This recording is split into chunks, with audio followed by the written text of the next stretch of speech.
So what to look for when you're buying a house to renovate or flip. I'm gonna tell you a few tips that I've learned by myself doing flips and renovations that maybe might help you if you are an investor or if you're purchasing a home to fix up and sell again later. So let's get into the details.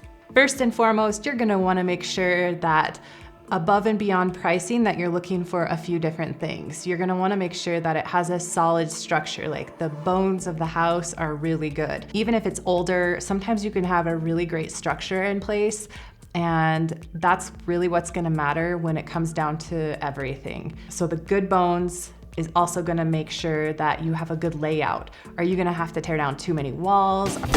Are they load bearing? Does it fit a plan that's feasible for a resale? Like right now we have a lot of people that love open floor plans. Is to take out the wall between the kitchen and living room for a more open concept. And some of those older houses like 1910, they have very cut off and choppy floor plans.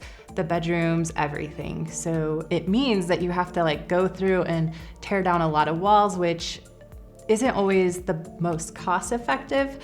So if you can find something that has good bones and a semi-decent layout, then it's gonna help you a lot in the long run. Location is something that you can't change, obviously. So make sure the location is really good for resale or an area that you like to live in yourself. Make sure that it's not in a bad part of town. Make sure that it doesn't have like a bunch of commercial things around it. Just a lot of things that you would think are pretty obvious, but sometimes when you get into the I want to buy an investment property mode, you don't really always look at the big picture. So make sure that you look around and the surroundings of this property are something that you would want to purchase if you were a buyer. Make sure that your budget is laid out and you have affordable changes. So like, we all know that everyone would want to do all of their flips with marble and quartz and the best of the best, but the truth is you're doing this to make a profit, so you need to have it be as cost effective as possible. So have a budget and plan to stick with it. Potential.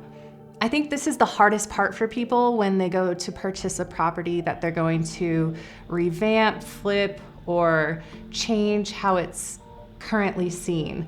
And being able to have that vision is huge. A lot of people don't have it. So when we have like builders that have framed out a house, buyers will look at it and be like, I don't know if I like it too much. And then as soon as it's drywalled and the finishings are in, they're like, oh, this is my dream house. How come you didn't show it to me? I would be like, I did. So that vision of being able to see what it could look like and the potential of it is huge. So spend some time looking at what you would want it to be like, envision it, and if it's not natural for you, maybe you can work on creating it so that your mind works that way eventually.